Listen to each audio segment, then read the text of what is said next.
Sweet little nugget.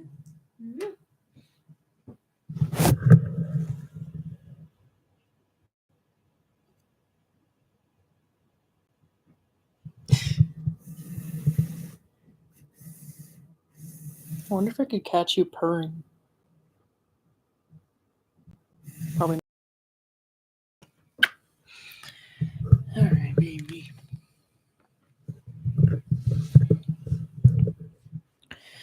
Okay. I kind of want to wait like a minute before I get on to the first story.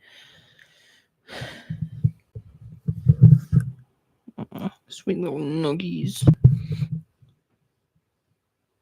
I call my cat my little nugget because he's brown like a nugget. I don't know. Just a cute nickname. All right. If you want to read along, the stories are in the description in order of how I read them.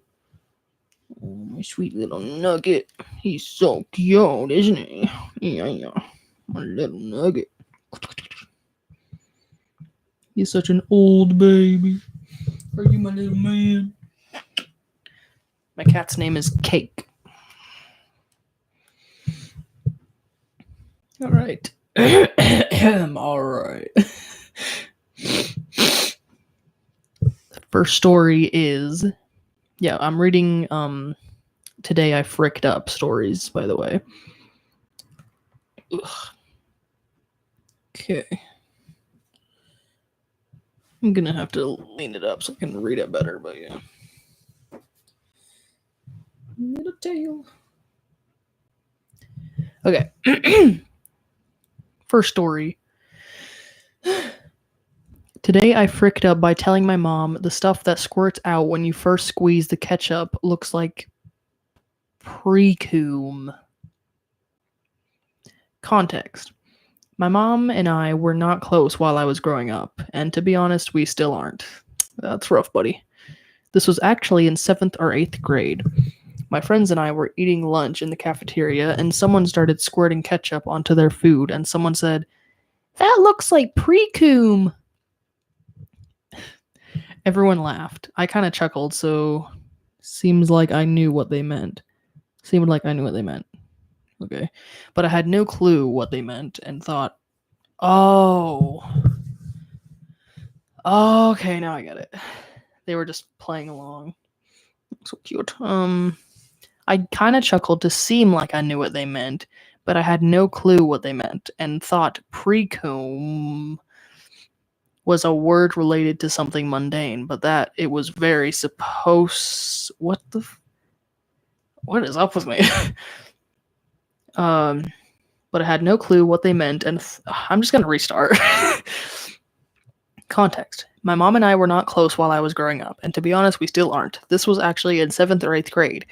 My friends and I were eating lunch in the cafeteria, and someone started squirting ketchup onto their food, and someone said, "That looks like pre-cum." And everyone laughed. I kind of chuckled to seem like I knew what they meant, but I had no clue what they meant, and thought that pre-cum was a word related to something mundane, and that it was supposedly funny. Very sheltered, I know. That was the story. That wasn't me. That was the story. Anyway, later that week, I was eating dinner with my mom, dad, and sister, and I don't remember what we ate, but ketchup was part of it. Hot dogs, fries. My mom started squeezing the ketchup bottle, and the red, liquidy part started coming out. I laughed a little bit and pointed to it.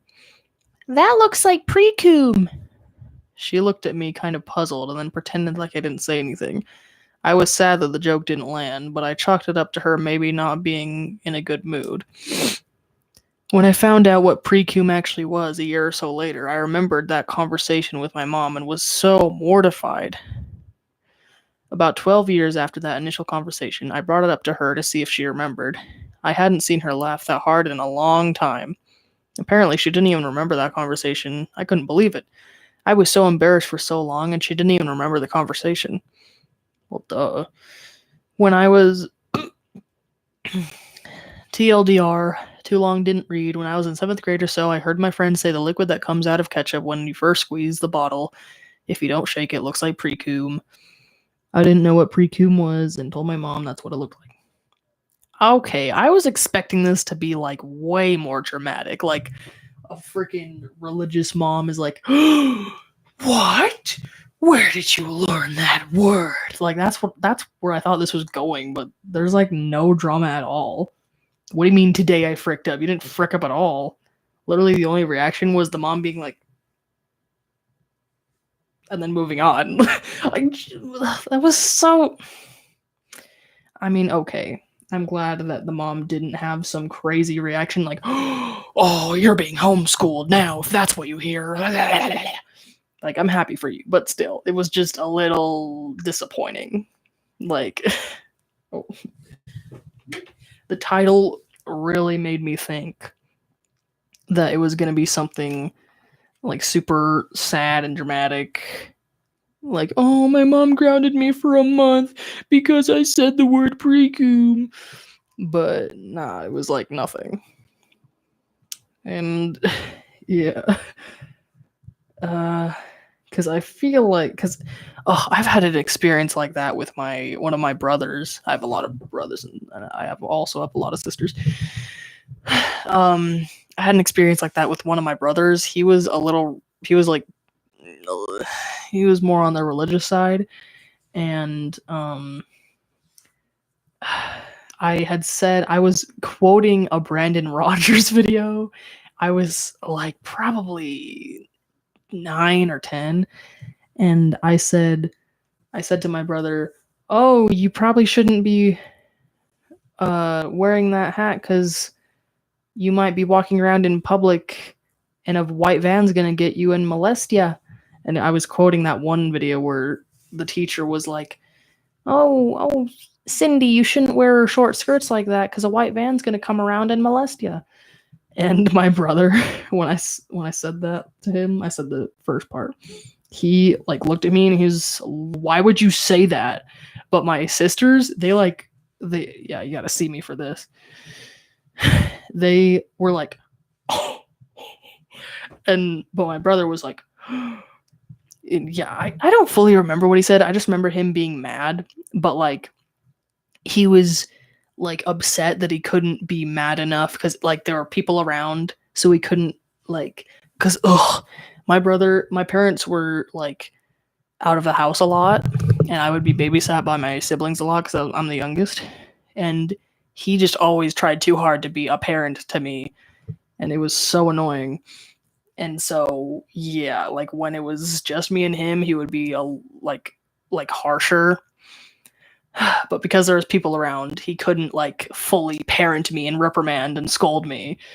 And so he was like, "Don't say that." He was, it was like a quiet whisper. He was like, "Don't say that." While my sisters were just like, and also it was on Christmas. Maybe I should have mentioned that first, but anyway, let me read the comments.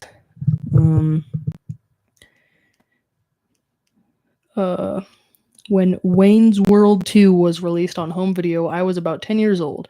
There's a throwaway line when Wayne is speaking to the camera and says, "Oh, I almost forgot, Garth finally got pubes." At that age, I don't think or remember I had started learning about sex education, but the way the line is delivered, I knew it was meant to be humorous, so I always laughed at it. Then, one day, I'm retelling the line to my mom, and I pause afterward because she didn't really react the way I was hoping for. So I ask, "What are pubes?" When I finally learned more about sex education, I remember the exchange I had with my mom, and I cringe thinking about it every time. I seriously doubt she remembers that. Yeah. Oh, I just remembered another experience I had like this, where, this was actually with me and my mom.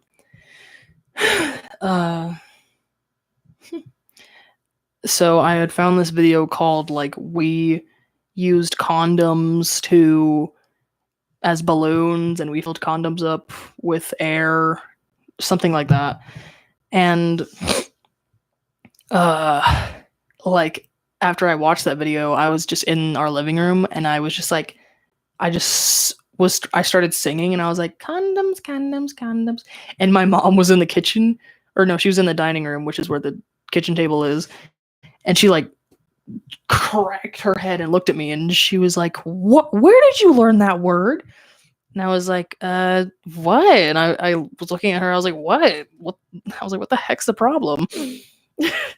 And she's like, do you know what condoms are? And I was like, no. I was like, I found it on this video. They're balloons, aren't they? And she's like, no, no. And she was like, oh, because, thank goodness I wasn't watching PRPO apostrophe N. Oh, you're so cute. But yeah, moving on to the next story.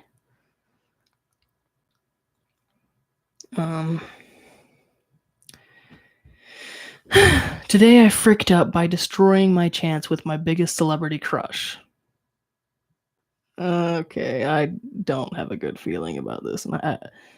This one's longer than the other ones. Wait, what? Well, this actually happened a few weeks ago. I'm not a Redditor, but I was just watching Smosh Pit's latest Reddit stories. Hey, that's what I do.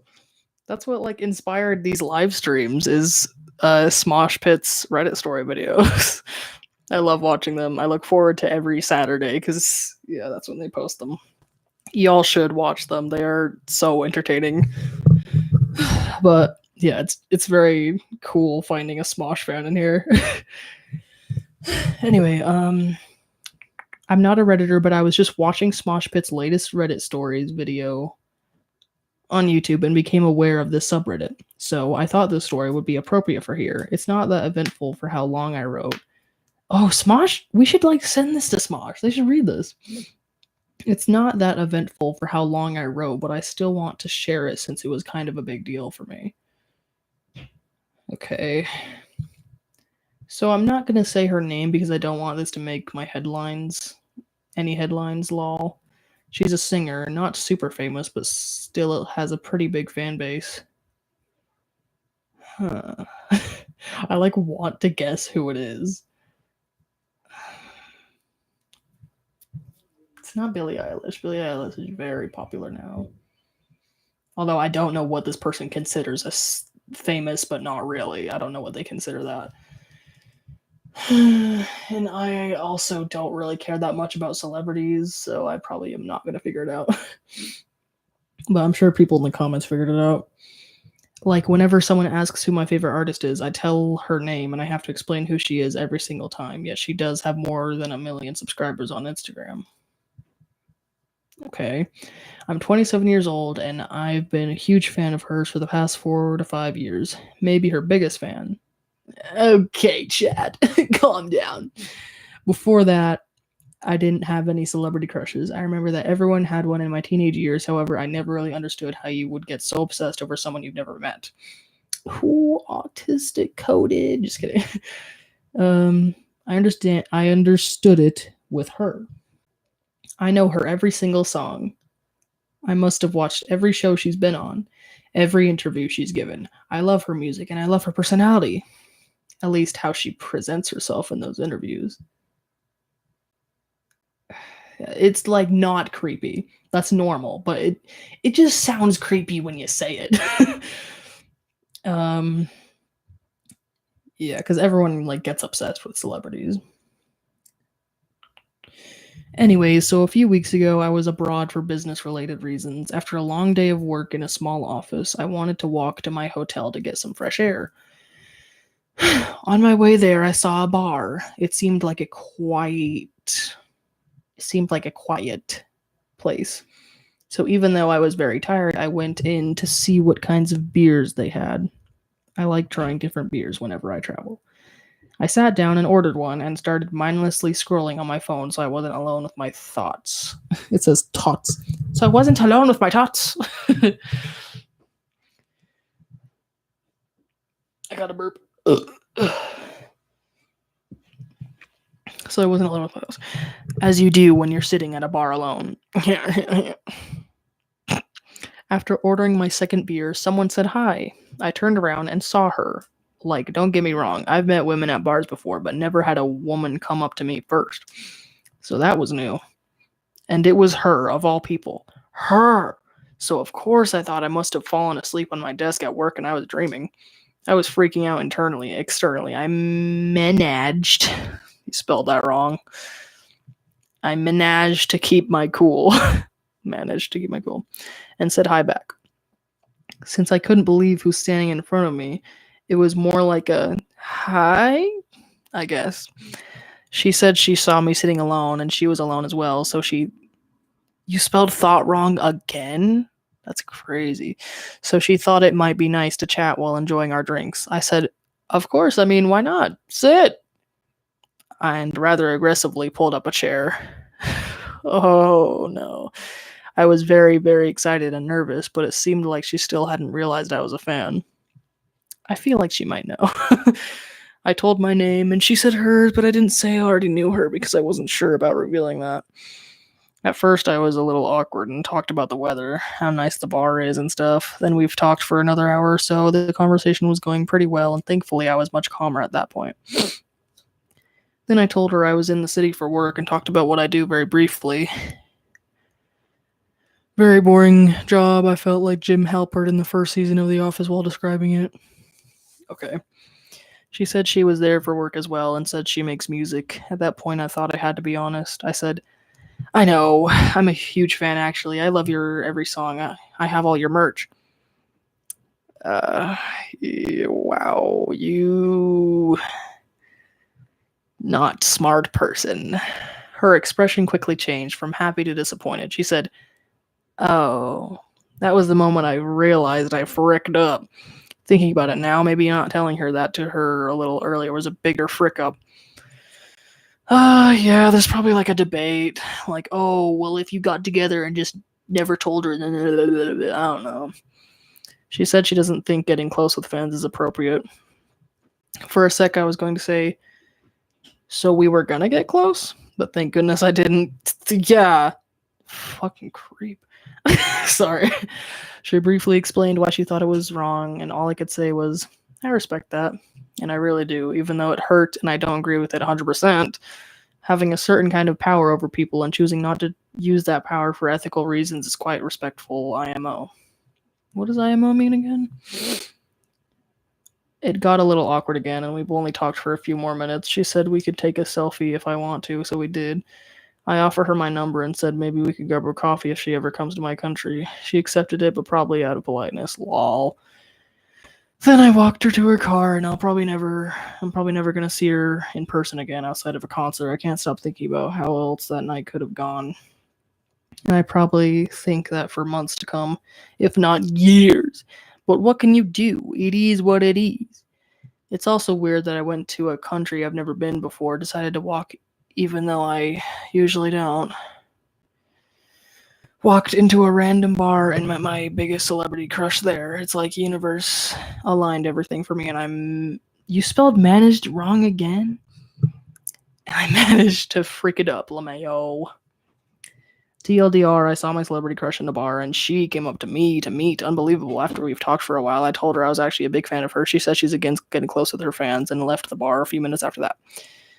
Okay. Yeah. Yeah, like saying how obsessed you are in like saying that stuff into words, it's a little creepy. It's best to keep that kind of stuff to yourself because it just sounds creepy when you say it out loud. But yeah, this guy, or I guess I shouldn't assume. Wait, no, didn't he say he's like a 27-year-old male? Or was that a different story? Yep. Wait. Oh, no, they never actually said their gender. I'm gonna assume it's a guy, because, yeah, I feel like it's kind of obvious that it's a dude. You didn't act weird. I'm reading a comment now. You didn't act weird. That's probably the most normal obsessed fan interaction I think ever documented. I'm proud of you. At least you can, this is another comment, at least you can say you gave your number to your celebrity crush and she took it. Oh, I'll definitely brag about that till the day I die. That was probably a no-win scenario, depending on what you were looking for in IRL relationship with her. If you had said you were a fan right away, it probably would have been a much shorter conversation, and if you pretended you didn't know her, maybe you might have had a nice night together, but then you would have been past the point of no return. So if their friendship continued, you'd have to keep faking it. She's probably at the point where she has to worry about whether people are authentic or are just trying to get close to her because of her celebrity. You mean because of her fame? And meeting people who don't know her allows her to ignore that for a while. Note to self, if my celebrity crush ever walks up to me to start a conversation, pretend to have no idea who they are. It's nice to meet you, Taylor Swift? What did you say your name was again? No, I guess I've never heard any of your songs. Would they be on YouTube somewhere? Goodness.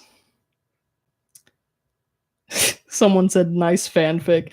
Yeah, I will admit that, like, I was having doubts. I was like, I don't think this is real. Yeah, someone else said this simply is not true. Someone else said pretty obvious fanfic. This just reminds me of the I think you should leave sketch with, well, yeah, I don't know what that is. Yeah. Someone else says obvious fanfic. Someone else says bullshit. Yeah, because, like, where were her guards? Like, where, like, wouldn't a celebrity have, like, guards around her, or wouldn't she definitely bring some kind of friend with her to watch, to, like, guard her? I don't want to keep on saying the same word, but yeah, it just feels weird that she just went in there in a bar alone as a celebrity. So yeah, I definitely had my doubts. I was like, it seems a little too good to be true. But you never know. Okay, I'll read a few. I'll read a few more. I've never actually met any of my celebrities that I like. It's a stupid barrier to put in your life, in my opinion. She obviously was interested, and you didn't. She obviously was interested, and you didn't freaking fanboy. But since you know her, it's a deal breaker. Dodged a bullet. I have no clue what they were just trying to say. Okay, on to the next story. I don't have anything relatable to say about that, so.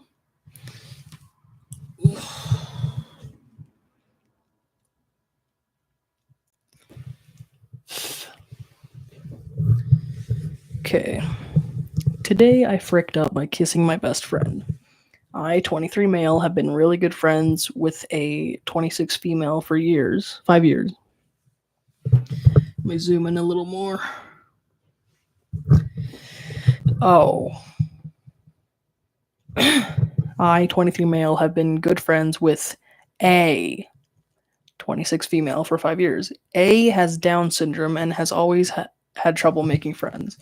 She moved in next door about 6 years ago. I became really good friends with her almost instantly. She represented our national team in the Special Olympics and even almost won a medal. She's cool as shit. Loves the UFC, craft beer, and is super funny. Now the problem, our families are good friends, but all of their kids, A's siblings, went abroad, so A's been lonely, and we've been spending a lot of time together. I easily see her 5 to 6 times a week. It's weird calling her A, because that just makes me think of Pretty Little Liars.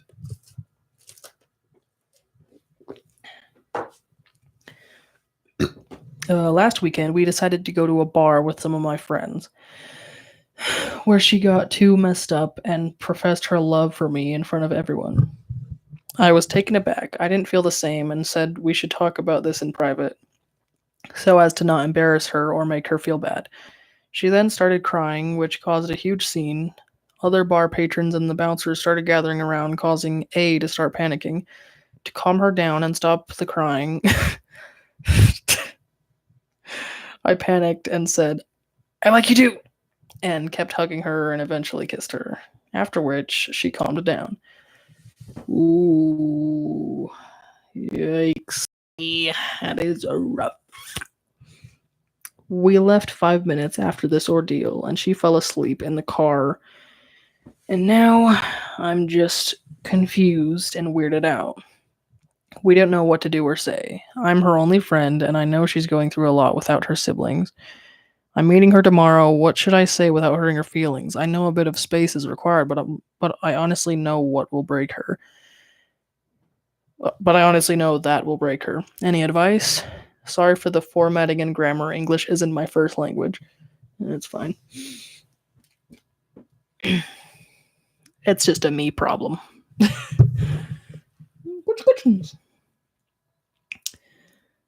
Honesty is the policy. I'm reading a comment.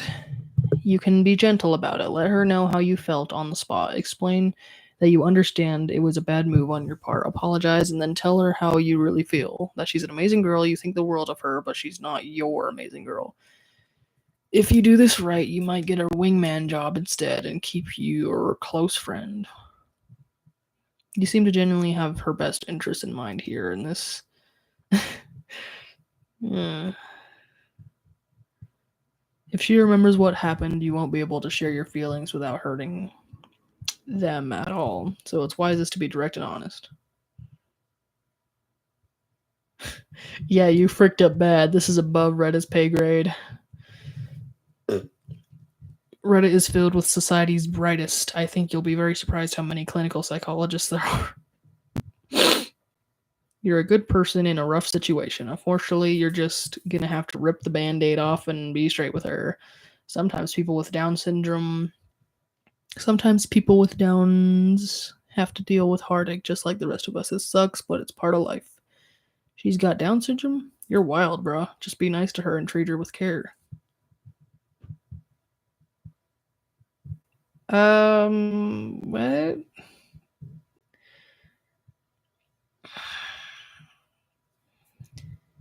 Here's a person replying to that. Having Down syndrome doesn't make you less of a person, and by not addressing this behavior, it can lead to some really uncomfortable situations for both parties down the line if she continues to believe he has feelings for her, especially now that she has said he does when he doesn't. She's not a child. Yeah. There was this movie called Peanut Butter Falcon, and it was showing that people with Down syndrome they're not children. You don't have to treat them like children. And yeah, I watched it like years ago in the theaters, and I was like, I was very enlightened. Please DM me. This is more serious than you think. I've a sibling with a similar condition and a lot of experience counseling in this area as a social worker. Okay, buddy. You're gonna crush her soul. That's inevitable. Yeah. Someone said, "What the frick is TIFU?" It's today I fricked up, buddy. Yeah. I mean, I don't know. I have a feeling that the only reason he doesn't have feelings for her is because of her looks. Because guys, they. Actually, no, sorry, I shouldn't generalize. Everyone's like that. Everyone does. They're like, oh yeah, no, I just consider personality, but they don't like to admit that they still also consider looks as well. And so I'm just like, why not you just try? Just try dating her. Like, yeah, I know that's a toxic thing. Like, oh no, if he doesn't have feelings for her, then he should be honest. But I just feel like the only reason he doesn't have feelings for her is because he's not attracted to her looks. Because they get along so well, they're best friends. But he's just not attracted to her. So I'm just like, well, how about you just try dating? Like just try it out for a bit and then confess that, say, sorry, I just can't do this. I just can't be attracted to you. But yeah, I just recommend trying it out. Like you don't always have to go with the predictable advice.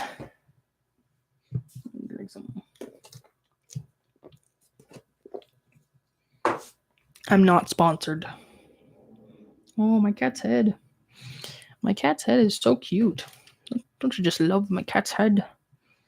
Cute little head. Mm-hmm.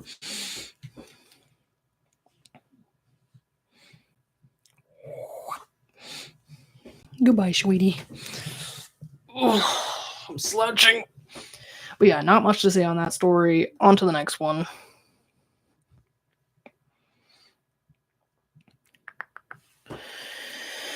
Okay, let's see. Oh, you can only see my head. Sorry, but this is the best way that I can see the screen properly. Today I fricked up because I told the veterinarian I was feeding my pup breast milk. See, I already knew I was reading this story, but reading it out loud is just weird. So my pup is dying. Crazy start. But don't be sad, as he's very old and has lived a great, long, happy life. Okay. We use a hospice? I don't know. We use a hospice vet who is awesome. We use a hotspot. He does quality of life stuff at first, then eventually euthanizes in home. Generally, he's supportive through the last month or two of life. It costs a lot, but it's really the best. That sounds like a waste. So my dog's appointment is Tuesday. Again, sad, but he's just so old and tired. And he's not eating a lot. The vet told me since it's the end of his life, food is free for all, no rules, whatever calories will sustain the dog through the weekend. So I wanted to ask the vet if he had any ideas for feeding, anything really high flavor, as dogs tend to have no appetite towards the end of life. I chose to tell him things I've already tried. I said that I tried cooked meat, a different dog food, puppy milk, and human milk. I meant milk that humans drink, cow milk, not human milk. When he texted me back, I realized my mistake. I wanted to die of embarrassment. TLDR, I told the vet that I fed my dying dog breast milk. I said human milk, meaning not puppy milk, meaning milk that humans drink, meaning cow's milk. How did he respond? That sounds like it was a funny moment within a sea of sadness. Yeah, my dog passed away. Yeah, she was getting very old, and she was having seizures. I was like 11 when she passed away, and I didn't cry when she first passed away. But then, like a year later, when I was 12, I was sitting on my swing, and I just started thinking about her, and then I cried. And yeah, it was a very late reaction, I know, but yeah, in the beginning I was more angry because, a little story time, here we go. Let me just... So, when I had my dog, when I was 11, or our dog, not my dog, her name was Sheba, and, yeah, I only remember her when she was old, because my family had her, like, years before I was born. So yeah, I only remember her when she was, like, a lot calmer, but apparently my siblings remember her when she was, like, young and happy and moving around. And I was like, really? She seemed pretty slow to me. But yeah. And I just remember, like, my older siblings, more like my brother and my dad, they would, like, hit her if she would be barking at night, or if she just, like, barked at the cats or something. And I just did not like them doing that, because kid me thought, you can't hit her in the head, it's gonna ruin her brain. That was my kid logic. And there was one time that I was like maybe 8 or 7 that, like, I tried it, but I didn't hit very hard, because they were usually like, hey, and I was just like, it was like this. It was like, hey. And I was just, as a kid me, I was just like, I didn't like seeing it. And of course, my brother followed after my dad. But me, there was one time that I tried it because I was following after I was following what I was seeing, and I was just like, and my dog probably like barked at my cat or something, and I was just like, I did like a light tap on her head, and I was just like, I can't. I was like, I can't do this. Luckily, I was never told to do that. Like, I'm so glad that I was never like taught specifically. I only like witnessed it, and I was just like, nope, I don't want to. I don't want to hit my dog. I don't want to hit her. But yeah, it's just that's such a like. Don't hit your animals, please. Like, it's. Ugh. Yeah, I have a lot of older siblings. If you must know, I have 11 older siblings. I'm the 12th child, okay? Yeah, big whoop. I've said it a billion times. I live in Utah, okay? It's normal for people. There's someone who has 20 kids, and there's another person who has 14. So my mom, she didn't exactly win the race. She had 12 kids. So yeah, there was a lot of I have a lot of millennial siblings, so Gen Z me is seeing the better part and knowing to not hit your dog when they're being bad. But yeah, it wasn't my dog's fault because like we had her first and then we got cats, which by the way, I love cats more than dogs, like 100%. But I loved my dog a lot at the time because my dog was calm. But when I got older and found out that dogs are usually like hyper and running around, I was like, and that's when I started liking cats more. But yeah, when I was like 11, yeah, she was really old and started having seizures. And so we had to put her down somehow, but we didn't have enough money to like have a vet do it. So we had to like illegally do it ourselves. But it really made me mad because I knew it was coming. I was like 11 and they told me, yeah, we got to put her down, But like, what was I going to say? Yeah, I knew it was coming.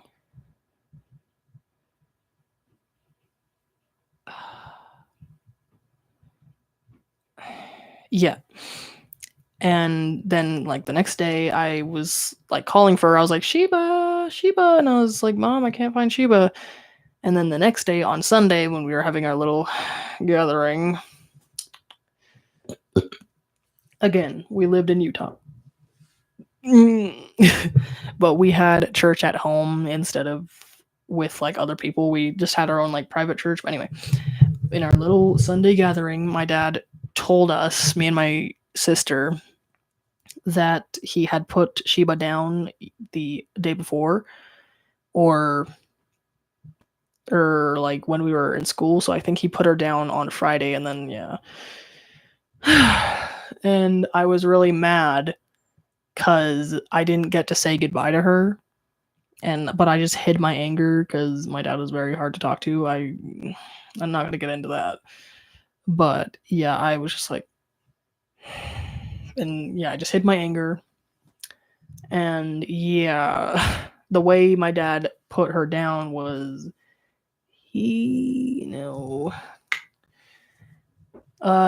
but my brother was also with my dad when he did it, and my brother said that he gave Sheba a hug before they did it. And but it was just like I'm like still salty about it. But yeah, now I have my cat. This is not the same cat that we had back then. He's a different one. I live in a different house now, but yeah, he reminds me of Sheba a lot because he is also like very old now, and it like breaks my heart that soon he'll be gone. And so yeah, that's how I like relate to that story, and it's just making me sad because it's like reminding me of it. I've like had him like half my life. He's so cute, my baby Cake. My other older sister named him after Fiona and Cake. Named him years ago before the Fiona and Cake show came out. Anyway, so yeah, that's how I related to that story. So let's read some of the comments. When animals, including us, begin the late stages of passing on, eating stops, hunger is gone, and food can actually cause discomfort. Oh, not eating at this stage in and of itself doesn't mean they're suffering. They're just winding down. They'll know when to stop eating. When I don't have the wind down time with my dogs and they are suffering, my vet offers them as many Hershey kisses as they want prior to euthanasia. The look on my dog's face after eating chocolate for the first time was beautiful. The perfect ultimate treat. You mean the perfect last treat? Yeah, we're ending on a sad one, folks. Lol, I bet he got a good little chuckle after you explained yourself. It's nice to have a little humor in a heavy situation. For what it's worth, my old guy really loved hamburgers from the McDonald's dollar menu at the end. Didn't like the buns much, but the burgers were a hit. I hope you guys have a nice weekend together before their journey to the Rainbow Bridge. Wait, what? Was there a point to what you were saying? Okay. I think I'll end it here because my back is starting to hurt. Ugh, yeah. My sweet baby Nugget. He's right there. My little Gucci Gucci's. All right. See y'all later. Bye. Yes, and bye. Bye. Bye. Bye. Bye. Bye. Bye. Bye. Bye. Bye.